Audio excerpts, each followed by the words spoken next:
Hi friends, మీరు ఎప్పుడైనా సరే రూ. 5,000 ప్రొడక్ట్ రూ. 250కి రావడాన్ని గమనించారా? లేదు కదా! కానీ అమెజాన్, ఫ్లిప్‌కార్ట్ లాంటి కంపెనీస్ ఏం చేస్తూ ఉంటాయంటే కొన్ని గోల్డెన్ హవర్స్ టైమ్‌లో మెగా డీల్స్ ఇస్తూ ఉంటాయి. ఆ డీల్స్ టైమ్‌లో ఒక్కొక్క ప్రొడక్ట్ మీద 90% నుంచి 95% వరకు డిస్కౌంట్ అయితే ఉంటుంది. అయితే ఈ డీల్స్ కోసం మీరు కాన్స్టెంట్‌గా ఆ యాప్స్ చెక్ చేస్తూ ఉండలేరు కదా! కానీ మీకోసం నేను వాటన్నిటిని కూడా కాన్స్టెంట్‌గా చెక్ చేస్తూ ఉంటాను. అండ్ దాంట్లో ఎప్పుడు ఏ డీల్ పెట్టినా కూడా ఇమ్మీడియేట్‌గా మీకు ఆ ప్రొడక్ట్‌ని అయితే షేర్ చేస్తాను. మీరు ఇమ్మీడియేట్‌గా ఆ ప్రొడక్ట్‌ని పర్చేజ్ చేయొచ్చు దాని నుంచే. అండ్ అంతేకాదు కొన్ని ఎక్స్ట్రార్డినరీ ప్రొడక్ట్స్ ఉంటాయి. వాటిని మీరు బయట ఎక్కడా కూడా చూడరు. వాటి గురించి కూడా నేను మీకు షేర్ చేస్తాను. మీరు సింపుల్‌గా చేయాల్సింది ఒకటే, కింద డిస్క్రిప్షన్‌లో మన టెలిగ్రామ్ ఛానల్ లింక్, మన వాట్సాప్ ఛానల్ లింక్, మన ఇన్‌స్టా బ్రాడ్‌కాస్ట్ ఛానల్ లింక్ ఉంటాయి. వీటిలో మీరు ఏ యాప్ ఎక్కువగా వాడతారో ఆ యాప్‌కి సంబంధించిన లింక్ మీద క్లిక్ చేసి, ఆ యాప్‌లో ఉన్న మన ఛానల్‌ని ఫాలో అవ్వండి. దాంట్లో రెగ్యులర్‌గా చాలా ప్రొడక్ట్స్ అయితే మీకు అప్డేట్ అవుతూ ఉంటాయి. అండ్ ఆ ప్రొడక్ట్స్‌లో మీకు ఏది నచ్చినట్టయితే దాన్ని మీరు కొనుగోలు చేయొచ్చు వెంటనే. సో డిస్క్రిప్షన్‌లో లింక్స్ ఉన్నాయి. వెంటనే ఫాలో అవ్వండి.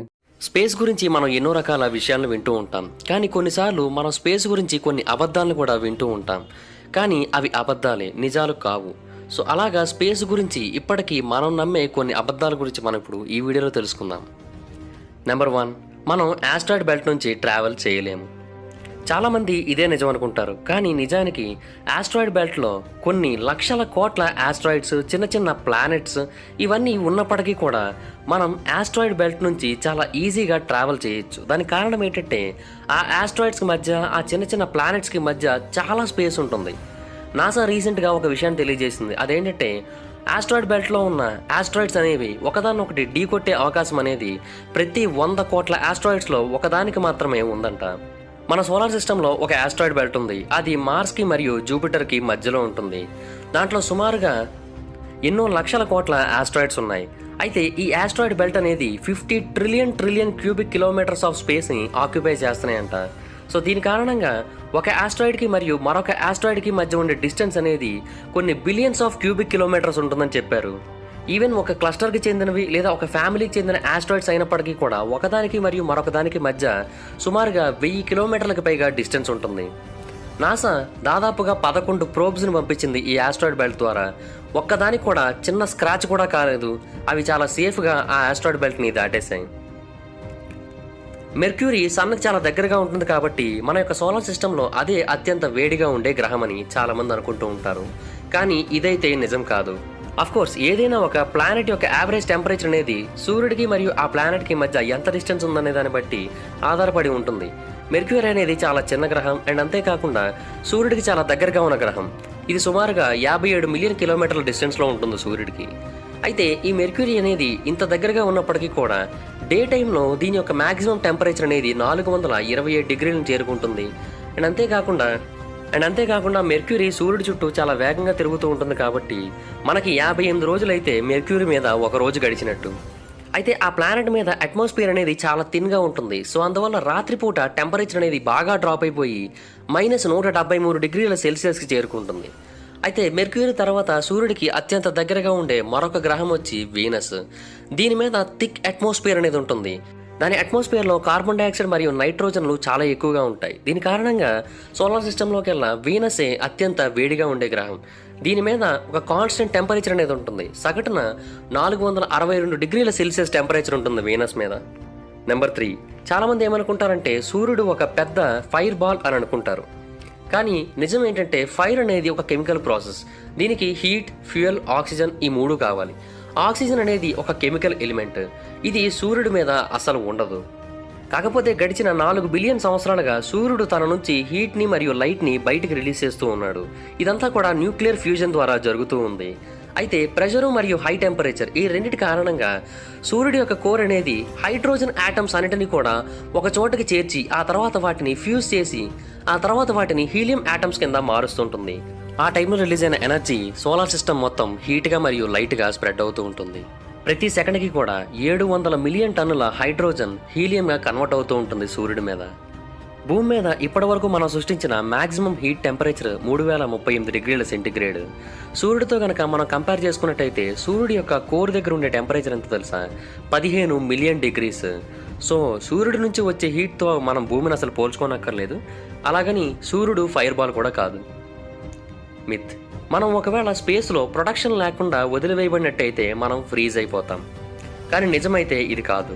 ఔటర్ స్పేస్ అనేది బియాండ్ ఫ్రీజింగ్. అంటే అక్కడ టెంపరేచర్స్ అనేవి 2.7 కెల్విన్ వరకు ఉంటాయి, అంటే -270.45 వరకు ఉంటాయి. కానీ అంత టెంపరేచర్ ఉన్నప్పటికీ కూడా మనం గడ్డ కట్టం, అండ్ ఇన్ఫ్యాక్ట్ మనం ఓవర్ హీట్ అయిపోతూ ఉంటాం. దానికి కారణం ఏంటంటే మనం స్పేస్లోని వ్యాక్యూమ్లో ఉన్నప్పుడు మన బాడీలో ఉన్న హీట్ అనేది బయటికి వెళ్ళడానికి వేరొక మార్గం అనేది ఉండదు. సో దాని కారణంగా మనం చల్లదనానికి గురవం సరికదా విపరీతంగా బాయిల్ అయిపోతూ ఉంటాం కూడా.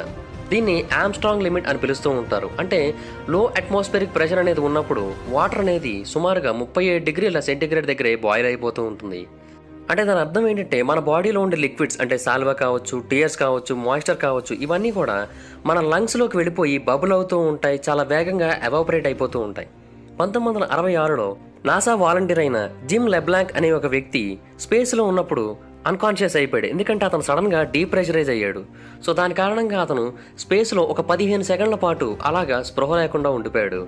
ఆ టైంలో అతని నాలుక మీద ఉన్న మాయిశ్చర్ అనేది కంటిన్యూస్గా మరుగుతున్న ఫీలింగ్ అనేది అతనికి కలిగిందంట. ఈ విషయాన్ని చెప్పి మరీ చనిపోయాడు అతను. మిత్: చంద్రుడికి మరొక డార్క్ సైడ్ కూడా ఉంటుంది, కానీ నిజానికి దీన్ని dark side of the moon అని పిలుస్తూ ఉంటారు. కానీ డార్క్ సైడ్ అంటే ఏంటంటే లైటింగ్ ఉండదు అని అర్థం కాదు. డార్క్ అంటే ఏంటంటే అన్నోన్ అని అర్థం ఇక్కడ. అంటే మిగతా చోట్ల డార్క్ అంటే లైట్ లేకపోవడమే, కానీ మూన్ విషయంలో మాత్రం అలా కాదు. చంద్రుడికి మరియు భూమికి మధ్య ఉన్న టైడల్ లాక్ అనేది చాలా స్ట్రాంగ్గా ఉండడం వల్ల చంద్రుడు ఎప్పుడు కూడా ఒకటే ఒక పర్టికులర్ డైరెక్షన్లో ఉంటూ భూమి చుట్టూ తిరుగుతూ ఉంటాడు. చంద్రుడి యొక్క ఆపోజిట్ సైడ్ అనేది మనకి ఎప్పటికీ కూడా కనిపించదు. దీన్నే డార్క్ సైడ్ అని పిలుస్తూ ఉంటారు. దీన్ని 1959 వరకు అబ్జర్వ్ చేయలేదు. కానీ 1959లో మొట్టమొదటిసారిగా సోవియట్ యూనియన్ లూనా 3 స్పేస్ ప్రోబ్ని అంతరిక్షంలోకి పంపింది. ఈ లూనా 3 స్పేస్ ప్రోబ్ మొట్టమొదటిసారిగా చంద్రుడి యొక్క డార్క్ సైడ్ని పిక్స్ తీసి మనకు అందించింది. కానీ నిజానికి మనకు తెలియని విషయం ఏంటంటే చంద్రుడికి రెండు వైపులా కూడా సన్లైట్ అనేది అందుతూ ఉంటుంది. ఒక 2 వారాలు మొదటి వైపు అందుతుంది, మరొక 2 వారాలు మరొక వైపు అందుతుంది. మిత్: కామెట్స్కి తోకలు ఉంటాయి, సో అందుకనే అవి స్పేస్లో అంత వేగంగా మూవ్ అవుతూ ఉంటాయి.